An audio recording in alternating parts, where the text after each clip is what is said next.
जय हिंद। आज की इस वीडियो लेक्चर में हम लोग पढ़ेंगे 10वीं के छात्र छात्रा के लिए अर्थव्यवस्था के अध्याय 1। और इस अध्याय के अंतर्गत हम लोग सबसे पहले थ्योरी के सभी पोर्शन को देखेंगे और उसके बाद जो है सो सब्जेक्टिव और ऑब्जेक्टिव को भली भांति समझने का भी प्रयास करेंगे। तो इस वीडियो को आप लोग मिस नहीं करेंगे। चलते हैं थ्योरी की ओर। तो देखते हैं, फूट डालो और राज करो की नीति किसके द्वारा अपनाई गई थी? अंग्रेजों के द्वारा फूट डालो और राज करो की नीति अपनाई गई थी, जिसके कारण ही भारत पर अंग्रेजों के द्वारा 200 वर्षों तक शासन भी किया गया था। ये अति महत्वपूर्ण है, इसको भी आपको ध्यान रखना है। अब आ रहा है प्रश्न, क्या रहा है कि उपनिवेश क्या है? उपनिवेश मतलब कॉलोनी से आप क्या समझते हैं? उपनिवेश किसे कहेंगे? तो ध्यान रखेंगे, जब कोई भी देश किसी बड़े समृद्ध और शक्तिशाली राष्ट्र के अंतर्गत उसके समस्त आर्थिक एवं व्यावसायिक कार्यों का निर्देशन और नियंत्रण करते हैं शासक देश के द्वारा किया जाता है, तो ऐसे शासित देशों को शासक देश का उपनिवेश कहा जाता है। मतलब अगर कोई भी देश जो प्रकृति से परिपूर्ण देश है, अगर कोई भी देश जो प्रकृति से परिपूर्ण देश है और उसका दूसरे देश शासन करता है, उस पर अधिकार करता है, तो शासित देश पर उपनिवेश कहलाएगा। ये महत्वपूर्ण है एग्जाम, किसी भी एग्जाम की दृष्टि से, खास करके आपको 10वीं की भी दृष्टि से इसको आप लोग ध्यान रखेंगे। अब आ रहा है फिर अर्थव्यवस्था किसे कहते हैं? अर्थव्यवस्था है क्या? अर्थव्यवस्था से क्या समझते हैं? अर्थव्यवस्था एक ऐसा तंत्र है या ढांचा है जिसके अंतर्गत विभिन्न प्रकार की आर्थिक क्रियाओं का संपादित किया जाता है। उसे हम लोग अर्थव्यवस्था के नाम से जानेंगे। इसको इकोनॉमिक्स के नाम से भी जाना जाता है, ये आपको ध्यान रखना है। अब ध्यान रखना है कि अर्थव्यवस्था के अंतर्गत क्या क्या आते हैं। तो कृषि उद्योग, व्यापार आते हैं, बैंकिंग आते हैं, सेवा आते हैं, उद्योग आते हैं, परिवहन आते हैं और संचार कम्युनिकेशन सिस्टम इत्यादि आते हैं। भारतीय अर्थव्यवस्था का जनक कौन है? तो भारतीय अर्थव्यवस्था का जनक अमर्त्य सेन को भारतीय अर्थव्यवस्था के जनक के रूप में जाना जाता है। विश्व स्तर पर अर्थव्यवस्था का जनक कौन है? अर्थात विश्व स्तर पर सबसे पहले अर्थव्यवस्था शब्द का प्रतिपादन किसने किया था? तो एडम स्मिथ, आपको भूलना नहीं है। अब अलग अलग अर्थशास्त्रियों के द्वारा अर्थव्यवस्था को परिभाषित करेंगे। तो चलते हैं, देखते हैं आर्थर लेविस के अनुसार अर्थव्यवस्था के बारे में क्या कहा गया। अर्थव्यवस्था का अर्थ किसी राष्ट्र के संपूर्ण व्यवहार से होता है। तो ध्यान रखना है कि अर्थव्यवस्था का अर्थ किसी राष्ट्र के संपूर्ण व्यवहार से होता है। यह कथन आर्थर लेविस के द्वारा कहा गया और इसके अंतर्गत ही, इसके आधार पर मानवीय आवश्यकताओं की संतुष्टि के लिए अपने संसाधन का प्रयोग करते हैं, उसे अर्थव्यवस्था कहते हैं। यह कथन आर्थर लेविस के द्वारा कहा गया था। अब ब्राउन के अनुसार क्या बोला गया? ब्राउन जो अर्थशास्त्री थे, उसके अनुसार क्या बोला गया? तो ब्राउन के अनुसार बोला गया कि अर्थव्यवस्था आजीविका अर्जन की प्रणाली है। जीने के लिए जो व्यक्ति मेहनत मजदूरी करते हैं, तो उसकी एक प्रणाली होती है। यह कथन बोला गया ब्राउन के द्वारा। किसके द्वारा? ब्राउन के द्वारा। तो दूसरे शब्दों में हम कह सकते हैं अर्थव्यवस्था आर्थिक क्रियाओं का एक ऐसा तंत्र है जिसके अंतर्गत लोग कार्य करके अपनी आजीविका चलाते हैं। आजीविका मतलब क्या? जीवन चलाते हैं। आजीविका मतलब रोजी रोटी के लिए कुछ काम करते हैं, मेहनत करते हैं, उसे आजीविका ग्रुप में हम लोग जान देंगे। अर्थशास्त्र समाज की सभी क्रियाओं का योग होता है। अर्थशास्त्र में ही समाज की सभी क्रियाओं को, कार्यों को देखा जाता है। ये बात महत्वपूर्ण है, इसको ध्यान रखेंगे। अब पढ़ेंगे भारतीय अर्थव्यवस्था की संरचना क्या है। स्ट्रक्चर पढ़ेंगे, इंडियन इकोनॉमिक्स के स्ट्रक्चर को पढ़ेंगे। तो भारतीय अर्थव्यवस्था को मुख्य रूप से 3 क्षेत्र में बांटकर देखा गया। पहला हो गया प्राथमिक क्षेत्र, दूसरा हो गया द्वितीयक क्षेत्र, तीसरा हो गया तृतीयक क्षेत्र। तो प्राथमिक क्षेत्र को प्राइमरी सेक्टर कहेंगे, द्वितीयक क्षेत्र को सेकेंडरी सेक्टर कहेंगे, तृतीय सेक्टर को टर्टियरी सेक्टर के नाम से जाना जाता है। तो प्राथमिक क्षेत्र देखेंगे, प्राथमिक क्षेत्र को कृषि क्षेत्र के नाम से जाना जाता है। अति महत्वपूर्ण ऑब्जेक्टिव आपको इस प्रकार से फंसाने के लिए पूछा जा सकता है कि प्राथमिक क्षेत्र का दूसरा नाम क्या है? तो कृषि क्षेत्र कहा जाता है। और इसके अंतर्गत कृषि, पशुपालन, मछली पालन को ध्यान रखना है। मत्स्य पालन के नाम से भी हम लोग जानते हैं, मत्स्य पालन के नाम से जानते हैं। एवं जंगलों से वस्तु जो प्राप्त की जाती है ना, तो उसे हम कहते हैं प्राथमिक क्षेत्र अर्थात प्राइमरी सेक्टर। फिर आ रहा है द्वितीयक क्षेत्र। द्वितीयक क्षेत्र किसे कहेंगे? तो द्वितीयक क्षेत्र को औद्योगिक क्षेत्र के नाम से भी जाना जाता है। ये महत्वपूर्ण है। द्वितीय क्षेत्र का दूसरा नाम औद्योगिक क्षेत्र है और इसके अंतर्गत खनिज व्यवसाय, निर्माण कार्य, जीवनोपयोगी सेवाएं जैसे गैस और बिजली इत्यादि का उत्पादन किया जाता है। उसे हम द्वितीय क्षेत्र के नाम से जानेंगे। तृतीय क्षेत्र को सेवा क्षेत्र के नाम से जाना जाता है। ध्यान रखना है, तृतीय क्षेत्र को क्या नाम जाना जाता है? सेवा क्षेत्र को। आप पढ़ना है अर्थव्यवस्था के प्रकार पढ़ना है, तो पूरे विश्व में अर्थव्यवस्था के मुख्य रूप से 3 प्रकार के रूप में हम लोग देखेंगे। पूरे दुनिया में अर्थव्यवस्था के 3 प्रकार पाए जाते हैं। ये महत्वपूर्ण है, इसको आप लोग बारी बारी से समझने की कोशिश करेंगे। पूंजीवादी अर्थव्यवस्था पहले पढ़ेंगे, तो चलते हैं पूंजीवादी अर्थव्यवस्था की ओर। पूंजीवादी अर्थव्यवस्था वह अर्थव्यवस्था होती है जहां उत्पादन के साधनों का मालिक और निजी व्यक्तियों के पास रहता है, जो इसका उपयोग अपने निजी लाभ के लिए करते हैं, उसे पूंजीवादी अर्थव्यवस्था कहते हैं। और इस प्रकार की अर्थव्यवस्था अमेरिका, जापान और ऑस्ट्रेलिया देशों में पाई जाने वाली अर्थव्यवस्था है। फिर पढ़ते हैं हम लोग सामाजिक अर्थव्यवस्था। सामाजिक अर्थव्यवस्था क्या है? तो समाजवादी अर्थव्यवस्था वह अर्थव्यवस्था है जहाँ उत्पादन के साधनों का मालिक, स्वामित्व मतलब मालिक किसी खास व्यक्ति के पास नहीं होता है। इसका संचालन सरकार खुद करती है और इसका प्रयोग सामाजिक कल्याण के लिए किया जाता है। जैसे चीन, समाजवादी अर्थव्यवस्था का उदाहरण है चीन है, क्यूबा है इत्यादि देश को आप लोग को ध्यान रखना है। फिर आ रहा है कि मिश्रित अर्थव्यवस्था क्या है? तो मिश्रित अर्थव्यवस्था एक पूंजीवादी और समाजवादी अर्थव्यवस्था के मिश्रण रूप को मिश्रित अर्थव्यवस्था के रूप में हम लोग जानते हैं, जहाँ उत्पादन के साधनों का मालिक सरकार और निजी व्यक्तियों के पास होती है। और मिश्रित अर्थव्यवस्था के उदाहरण वाला देश का नाम आपको इंडिया भूल नहीं जाना है। इंडिया, भारत को मिश्रित अर्थव्यवस्था वाला देश कहा जाता है, क्योंकि यहाँ की अर्थव्यवस्था पर सरकार और निजी व्यक्तियों के अधिकार पाए जाते हैं। प्रश्न आ रहा है, समावेशी विकास क्या है? समावेशी विकास से आप क्या समझते हैं? इंक्लूसिव डेवलपमेंट क्या है? आर्थिक विकास की जिस पद्धति या प्रक्रिया से समाज के सभी वर्गों का जीवन स्तर सुधर जाए, ऊंचा हो जाए और समाज का कोई भी वर्ग अछूता नहीं रहे, लाभ से अछूता नहीं रहे, इस प्रकार की डेवलपमेंट को हम लोग कहेंगे समावेशी विकास। ये महत्वपूर्ण प्रश्न है, आपको भली भांति क्या करना है, लिख भी लेना है और समझ भी लेना है। सतत विकास क्या है? सस्टेनेबल डेवलपमेंट क्या है? तो सतत विकास का शाब्दिक अर्थ होता है ऐसा विकास जो जारी रह सके और टिकाऊ बना रहे और वर्तमान पीढ़ी के अलावा भावी पीढ़ी के मतलब भविष्य में आने वाली पीढ़ी के विषय पर भी ध्यान दिया जाए। तो इस प्रकार की डेवलपिंग को हम लोग कहेंगे सतत विकास। भारत में योजना आयोग का गठन कितने ईस्वी में किया गया था? तो भारत में योजना आयोग का गठन 15 मार्च 1950 ईस्वी में किया गया था। और इसके पदेनाध्यक्ष कौन होते हैं? प्रधानमंत्री होते हैं। इसका कार्यकाल कितना होता है बाबू? 5 वर्षों तक इसका कार्यकाल होता है। नरेंद्र दामोदर दास मोदी के द्वारा जो वर्तमान समय के प्रधानमंत्री है, तो नरेंद्र मोदी के द्वारा योजना आयोग के स्थान पर नीति आयोग की घोषणा 2015 ईस्वी में की गई थी। ये ध्यान रखना है। भारत में पहली पंचवर्षीय योजना की शुरुआत की गई 1951 से लेकर 1956 ईस्वी तक माना जाता है। भारत में समझना है राष्ट्रीय विकास परिषद क्या है। राष्ट्रीय विकास परिषद क्या है? तो भारत में राष्ट्रीय विकास परिषद की स्थापना 6 अगस्त 1952 ईस्वी में किया गया था। आप पढ़ेंगे वस्तु विनिमय प्रणाली क्या है। वस्तु विनिमय प्रणाली, बार्टर सिस्टम।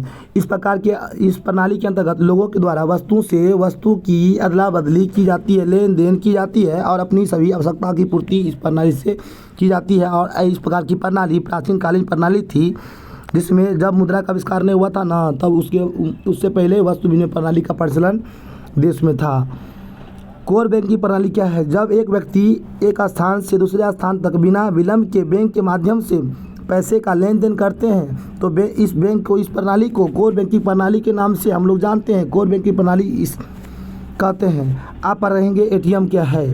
एटीएम का पूरा नाम क्या है? एटीएम की खोज किसने की थी? तो इसका पूरा नाम ऑटोमेटिक टेलर मशीन है और इसका प्रयोग पैसे निकालने के लिए 24 घंटा किया जाता है। यह प्लास्टिक के एक छोटे से कार्ड पर अंकित सूक्ष्म संकेत के आधार पर कहीं भी किसी भी समय आप रुपया इसे निकाल सकते हैं, ये ध्यान रखना है। अब एटीएम की खोज क्या है?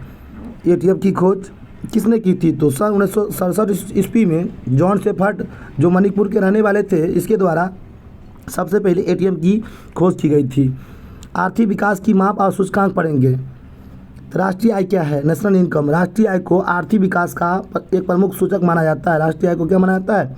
आर्थिक विकास का एक प्रमुख सूचक माना जाता है। किसी देश में एक वर्ष की अवधि में उत्पादित वस्तुओं और सेवाओं के मौद्रिक मूल्य को हम लोग कहेंगे राष्ट्रीय आय। जो BVI है, इसको आप लोग भली भांति नोट डाउन कर लेंगे। प्रति व्यक्ति आय क्या है? पर कैपिटा इनकम क्या है? तो प्रति व्यक्ति आय, राष्ट्रीय आय को देश की कुछ कुल जनसंख्या से भाग देने पर जो भागफल आता है ना, तो उसे हम लोग प्रति व्यक्ति आय कहते हैं। मानव विकास सूचकांक किसे कहेंगे? ह्यूमन डेवलपमेंट इंडेक्स क्या है?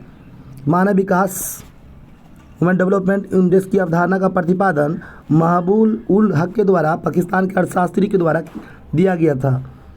आर्थिक आधारिक संरचना क्या है? आधारिक संरचना वे सभी तत्व जैसे बिजली हो गया, परिवहन हो गया, संचार हो गया, बैंकिंग हो गया, स्कूल कॉलेज, जो देश के आर्थिक विकास का आधार होता है, इसे ही आधारिक संरचना के नाम से हम लोग जानते हैं। अब पढ़ते हैं हम लोग बिहार के पिछड़ेपन के क्या कारण है। तो पहला कारण है जनसंख्या पर नियंत्रण। जनसंख्या के कारण ही बढ़ती हुई जनसंख्या के कारण बिहार में पिछड़ापन का मतलब क्या चीज़ पिछड़ेपन बिहार का कारण बन चुका है कि इसके लिए हम लोग को पहले करना पड़ेगा, परिवार नियोजन के कार्यक्रम को लागू करना पड़ेगा और इसके लिए राज्य की जनता खास करके महिलाओं में शिक्षा का प्रचार प्रसार किया जाना चाहिए। महिला के साथ साथ पुरुष को भी ध्यान रखना चाहिए कि जनसंख्या को किस प्रकार नियंत्रण कर सकते हैं। कृषि का तेजी से विकास। बिहार में कृषि ही जीवन का मुख्य आधार है, अतः कृषि में नए यंत्रों का प्रयोग किया जाए, इसके लिए उत्तम खाद और बीज का प्रयोग किया जाना चाहिए। इस प्रकार कृषि की तेजी से विकास करके भी हम लोग क्या कर सकते हैं? बिहार का विकास कर सकते हैं। बाढ़ तथा सूखा से क्षति के कारण भी बिहार को पिछड़े वाला राज्य के नाम से हम लोग जानेंगे, क्योंकि हम लोग जानते हैं कि बिहार के विकास में बाढ़ बहुत ही बाधक रूप होता है। और यही बात ध्यान रखना है कि 12 महीना में 5 महीना के आसपास फिक्स है कि जो बिहार में बाढ़ रहती है और उसके बाद अर्थव्यवस्था का विदोहन के रूप में बाढ़ है सो बहुत बड़ा रोल अदा करती है, क्योंकि फसल का बहुत बड़ा भाग बाढ़ के पानी के कारण, बाढ़ आने के कारण बर्बाद हो जाती है, जान माल की क्षति होती है। और उत्तरी बिहार खास करके कोसी नदी को बिहार का शोक नदी के नाम से भी जाना जाता है। और हिमालय से जितनी भी नदियाँ निकलती है ना, अपना प्रलय रूप धारण करती है, जिसके कारण बिहार में बाढ़ आती है और इसी कारण इससे बिहार पिछड़ा राज्य के रूप में जाना जाता है। उद्योग का विकास। बिहार में से झारखंड के अलग होने से बिहार से झारखंड के अलग होने से 2000 ईस्वी में जो बिहार से झारखंड अलग हो गया था, तो बिहार उद्योग विहीन हो गया। मुख्य रूप से चीनी मिल बिहार के हिस्से से में सिर्फ आ गया, जिसके कारण वो भी क्या चीनी मिल वर्तमान समय में बंद भी हो गया, जिसके कारण बिहार में औद्योगिक विकास की गति अवरुद्ध हो गई और यह पिछड़ेपन का शिकार बिहार हो गया। फिर हम लोग पढ़ेंगे गरीबी दूर करना। तो बिहार में गरीबी का सबसे अधिक प्रभाव है और गरीबी रेखा के नीचे लगभग 42% लोग यहाँ पर रहते हैं। ऐसा माना जाता है कि बिहार में शांति माहौल कायम करके, बिहार में शांति माहौल नहीं होने के कारण भी कोई भी उद्योगपति, बाहरी उद्योगपति बिहार में आकर के अपना उद्योग स्थापित नहीं कर पाते हैं। तो सबसे पहली बात है बिहार में शांति व्यवस्था की स्थापना करना चाहिए, जिससे क्या हो बिहार से अलग राज्य के लोग भी, उद्योगपति भी यहाँ पर आकर के अपनी फैक्ट्री स्थापित कर सके और बिहार के लोगों को रोज़गार प्रदान किया जा सके। अब हम लोग पढ़ेंगे गरीबी। पॉवर्टी क्या है? गरीबी से अब क्या समझते हैं? तो गरीबी को निर्धारित करने के लिए योजना आयोग के द्वारा बॉर्डर लाइन निर्धारित की गई है और गरीबी रेखा कैलोरी मापदंड पर आधारित है। ग्रामीण क्षेत्रों में 2400 कैलोरी और शहरी क्षेत्रों में 2100 कैलोरी प्रतिदिन निर्धारित की गई है। गरीबी कैंसर रोग की तरह होती है, यह कथन कुजनेट के द्वारा बोला गया था। और APL BPL के बारे में पढ़ेंगे। एबव पॉवर्टी लाइन, गरीबी रेखा से जो नीचे गुजर बसर करने वाले लोग होते हैं उसे APL के रूप में जाना जाता है। और BPL कहेंगे बिलो पॉवर्टी लाइन, गरीबी रेखा से जो नीचे होते हैं उसे कहेंगे BPL अर्थात बिलो पॉवर्टी लाइन। और गरीबी रेखा से जो ऊपर होता है ना, तो उसे कहेंगे APL एबव पॉवर्टी लाइन अर्थात गरीबी रेखा से ऊपर रहने वाले, गुजर बसर करने वाले लोग को APL कहेंगे। आप पढ़ेंगे नरेगा क्या है। नरेगा के बारे में, तो यह एक राष्ट्रीय योजना है और इसके अंतर्गत मजदूरों को साल में कम से कम 100 दिनों तक काम रोजगार मुहैया कराया जाता है और इसके लिए न्यूनतम मजदूरी निर्धारित की जाती है। लगभग 100 रुपये पर दिन के हिसाब से निकाला जाता है। नरेगा का फुल फॉर्म पढ़ेंगे, जो महत्वपूर्ण है किसी भी एग्ज़ाम की दृष्टि से भी और ख़ास करके 10वीं के छात्रा के एग्ज़ाम की दृष्टि से भी। N फॉर नेशनल, राष्ट्रीय, R for rural, E for employment, G for guarantee, A for act. राष्ट्रीय ग्रामीण रोजगार गारंटी अधिनियम को नरेगा का हिंदी नाम है। इसे 7 दिसंबर 2005 ईस्वी को पारित किया गया था, लागू किया गया था। बीमारू राज्य के अंतर्गत कौन कौन राज्य आते हैं? तो बीमारू राज्य के अंतर्गत निम्नलिखित राज्य आते हैं। BI से बिहार, M से मध्य प्रदेश, R से राजस्थान और U से उत्तर प्रदेश। बिहार, मध्य प्रदेश, राजस्थान और उत्तर प्रदेश को बीमारू राज्य की संज्ञा दी गई है क्योंकि ये सब राज्य आर्थिक विकास के क्षेत्र में बहुत ही पीछे राज्य है। अब हम लोग पढ़ते हैं वस्तुनिष्ठ प्रश्न। निम्न प्राथमिक क्षेत्र के रूप में आता है कृषि क्षेत्र। अब निम्न से कौन से देश में मिश्रित अर्थव्यवस्था पाई जाती है? भारत में योजना आयोग का गठन कब हुआ था? 15 मार्च 1950 ईस्वी में। जिस देश का राष्ट्रीय आय अधिक होता है वह देश क्या कहलाएगा? तो विकसित देश कहलाएगा। इनमें से किस राज्य को पिछड़ा राज्य कहा जाएगा? तो बिहार राज्य को कहा जाता है। भारत में अंग्रेजी शासन का क्या था? उपनिवेश था। ये आपको फिल इन द ब्लैंक्स का प्रश्न है, इसको आप लोग नोट डाउन कर लेंगे। अंग्रेजों ने भारतीय अर्थव्यवस्था का क्या किया? शोषण किया।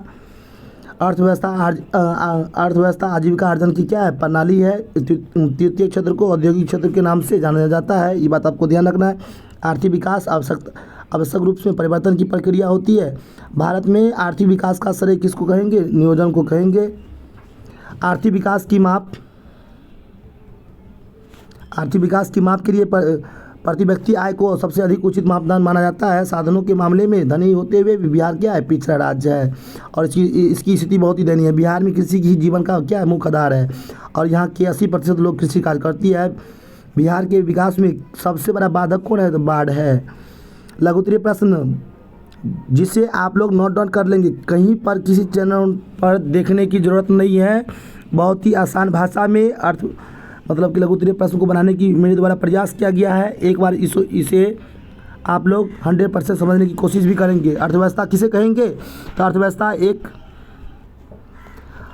अर्थव्यवस्था एक ऐसा तंत्र या ढांचा होता है जिसके अंतर्गत विभिन्न प्रकार की आर्थिक क्रियाओं को संपादित किया जाता है, जैसे कृषि हो गया, व्यापार, बैंकिंग, बीमा, परिवहन, संचार इत्यादि को अर्थव्यवस्था के रूप में हम लोग देखते हैं। फिर आता है प्रश्न, मिश्रित अर्थव्यवस्था है क्या? मिश्रित अर्थव्यवस्था पूंजीवादी तथा समाजवादी अर्थव्यवस्था का क्या है? मिश्रण रूप है, जहां उत्पादन के साधनों का मालिक सरकार और निजी व्यक्तियों के पास दोनों होता है। सतत विकास किसे कहेंगे? सतत विकास का शाब्दिक अर्थ होता है एक ऐसा विकास जो जारी रह सके, टिकाऊ रह सके। सतत विकास का शाब्दिक अर्थ होता है एक ऐसा विकास जो जारी रह सके, टिकाऊ बना रहे और वर्तमान पीढ़ी के अलावा भावी पीढ़ी के विकास पर भी ध्यान दिया जा सके, उसे सतत विकास कहेंगे। आर्थिक नियोजन क्या है? आर्थिक नियोजन का मतलब होता है देश की प्राथमिकताओं को ध्यान में रख करके देश में प्राप्त आर्थिक संसाधनों का उपयोग विभिन्न विकासात्मक क्रियाओं में किया जाए और ऐसी क्रियाएं पहले से सोच समझ करके समय रहते तरीके से सामाजिक और आर्थिक उद्देश्य की प्राप्ति के लिए उपलब्ध संसाधनों का नियोजन एवं समन्वित करके किया जा सकता है, उसे हम आर्थिक नियोजन कहते हैं। फिर प्रश्न आ रहा है, मानव विकास रिपोर्ट क्या है? तो मानव विकास रिपोर्ट संयुक्त राष्ट्र द्वारा प्रकाशित किया गया है और यह संयुक्त राष्ट्र विकास कार्यक्रम का एक हिस्सा है। विश्व के देशों में, खास करके विकासशील देशों में के तुलनात्मक शैक्षिक स्तर, स्वास्थ्य की स्थिति, प्रति व्यक्ति आय को ध्यान में रखकर यह रिपोर्ट तैयार किया जा सकता है। और मानव विकास के 3 सूचक होते हैं। पहला आपको ध्यान रखना है जीवन प्रत्याशा, दूसरा है शिक्षा और तीसरा है नागरिकों का जीवन स्तर। तो मिलते हैं नेक्स्ट वीडियो में। अगर आप हमारे इस चैनल पर नए हैं तो चैनल को सब्सक्राइब कर लेंगे, लाइक कर लेंगे। और हाँ, एक बात और ध्यान रखेंगे आप लोग कि अर्थव्यवस्था से संबंधित जितने भी प्रश्न आपको अगर देखनी हो ना, तो प्लेलिस्ट में जाकर के इस चैनल पर, मेरे चैनल पर देख सकते हैं, ताकि आने वाले जितने भी नोटिफिकेशन हैं आप तक पहुंच जा सके। जय हिंद, जय भारत।